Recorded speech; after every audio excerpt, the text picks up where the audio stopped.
Alright, what is up, YouTube? It is K-Rod here. I'm back with another good boxing video for y'all today. I'm going to give my final fight prediction of Stefan, Cool Boy Steph, Fulton. Um, I am going, Stefan Fulton versus Brandon Figueroa, final fight prediction.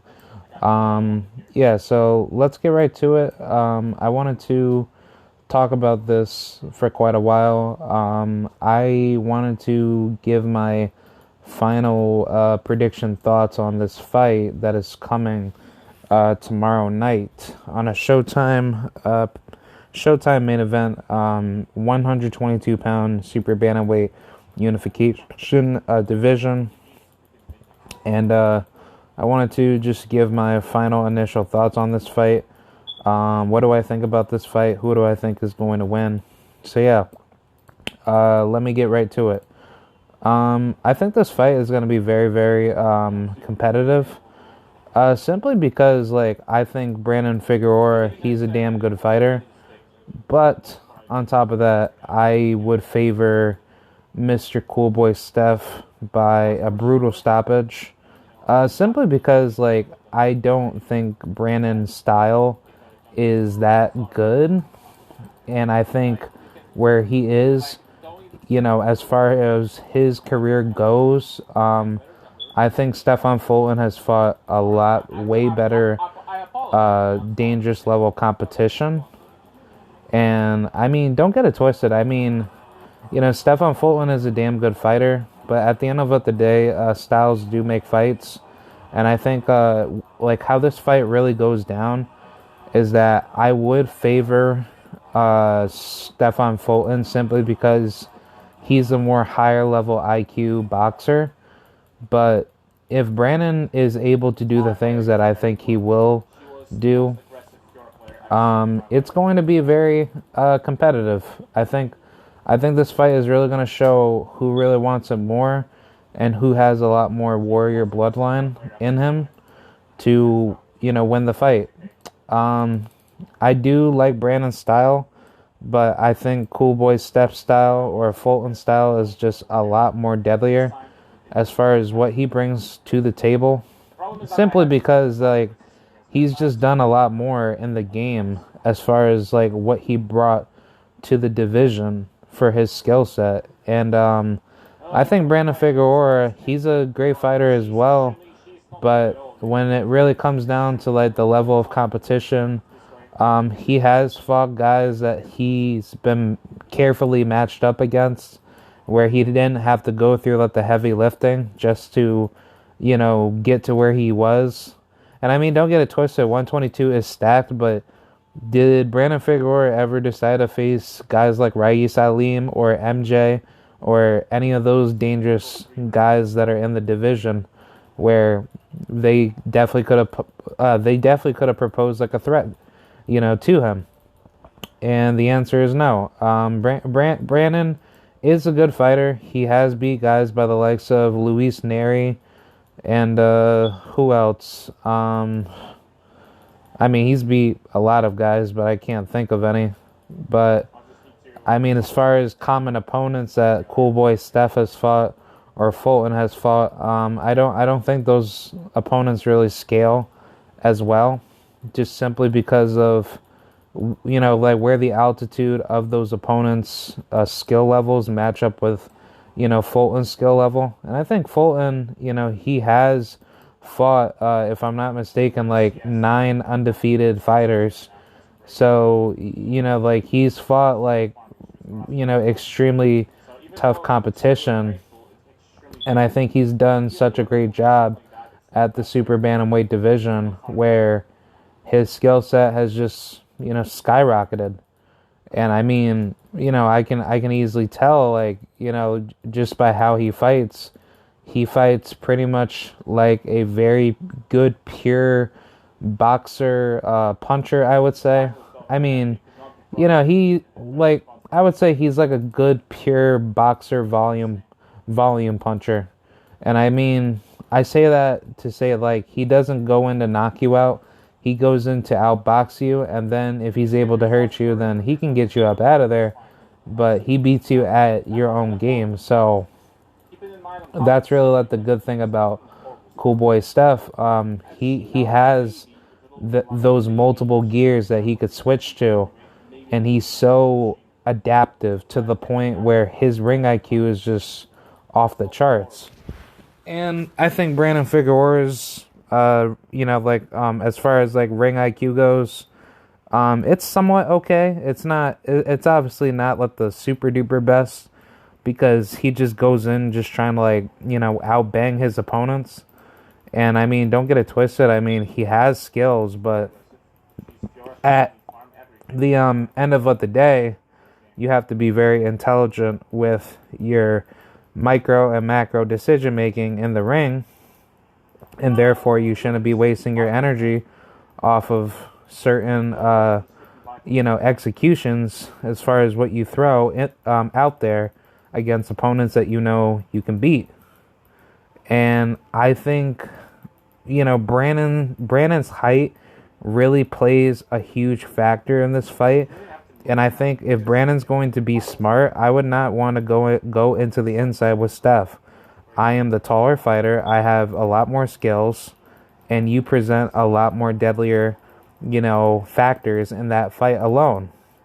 And I mean, don't get it twisted. I mean, he can fight, but it's just at the level of where the competition has gone, with Cool Boy Steph and Figueroa. And I think, how this fight's going to play out, I think it's going to play out kind of similar with the Angelo Leo fight, where Leo, he just came forward and he started doing things to Figueroa a lot more in that fight. And I think, obviously, I think the fight itself is going to present a lot more issues for Figueroa than it is for Fulton. Because I think what Fulton is going to do, he's going to be smart about what he's going to throw. And Figueroa, he's going to be very wild with what he's going to throw. And I think the fight itself is going to present a lot more, difficulty for Figueroa, where he's not going to be able to land what he thinks he could land. And I think Fulton, he's going to bring him into a lot of very difficult traps that Figueroa can't escape. And then when he's able to capitalize, it's really rare to try to even land some effective shots on Fulton. And I mean, don't get it twisted, Brandon, he could hit. He definitely is not a slouch. He is there to stop you.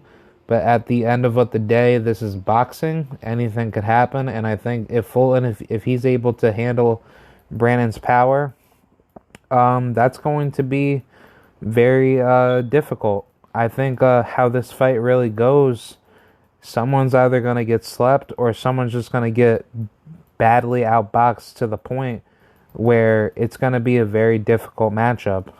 And I think that's what's going to play, the huge factor in what we could say this is, the best fighting the best. And it's going to be a very difficult fight as far as how we're going to see who's going to scale in this fight. And I think as far as just the style goes, I think Figueroa is just, he's just tailor-made for him. And I mean, don't get it twisted. I mean, Figueroa, he's no slouch, and I mean, he could fight. But at the end of the day, I think his style just really shows a lot of discrepancies in him losing more in this fight. And I think how this fight is going to go, it's just really going to be a very bad, difficult style matchup for Figueroa. And I think, as far as Figueroa goes, it's going to be a lot easier for Cool Boy Steph to do the things that he wants to do onto Figueroa. And if Figueroa, if he's going to be lazy enough to give Cool Boy Steph all those opportunities, then definitely Steph is going to win. It's just, a matter of time of when. So, I don't know. I think the fight itself is going to show a lot of deficiencies out of him. But it just really shows he's going to show out in this fight. I think what the fight itself is just going to be very hyper competitive, and I think Figueroa, he's going to just leave himself wide open to a lot of mistakes, and Fulton, he can definitely end up stopping him just simply because of like what he presents himself, in that fight. But who knows? I think what that the fight can show is like, does a pure boxer semi puncher win, or does a pure puncher fighter win? And I think what the odds will show that Figueroa, he is like the more dangerous fighter on the inside, but I think Fulton is going to give him a lot more, dangerous looks from the outside, where he's going to start throwing some really mean shots and giving Figueroa a lot of damaging trouble in the later rounds. So my final fight prediction would simply be Fulton by late KO, and if it does favor into Figueroa's style, he might be able to hurt Fulton, but I don't really see that happening because Fulton, he has a damn good chin, and I mean, it's not like he's stupid. He definitely knows how to fight. I just think where this fight is just gonna go, I don't think it's gonna go to the cards. I think someone's gonna end up getting stopped, and I think as far as this fight goes, this is a very difficult fight for both men, where it's not just for let the belts, it's just simply for let the best fight in the best, and but this is what boxing needs. So I'm just happy enough that boxing has that. It's just that at what point do we say that we the fans want more, because that's really the biggest problem in the sport of boxing, where we're not really getting let the best fight and let the best consistently. And until then, that's really when boxing does become better. But either way, I think the sport itself is going to get there to the point where it's going to be like the NBA, where you're going to expect the best fights being made. And I think it's going to be good enough for both audiences, or every single audience, to have like that type of fun where boxing is just back on track, and everything that you've gotten from the sport, it's just going to go back into its old roots. So I hope so. But either way, let me know what you guys think about this fight. I will see you guys later, and have a good night. Bye.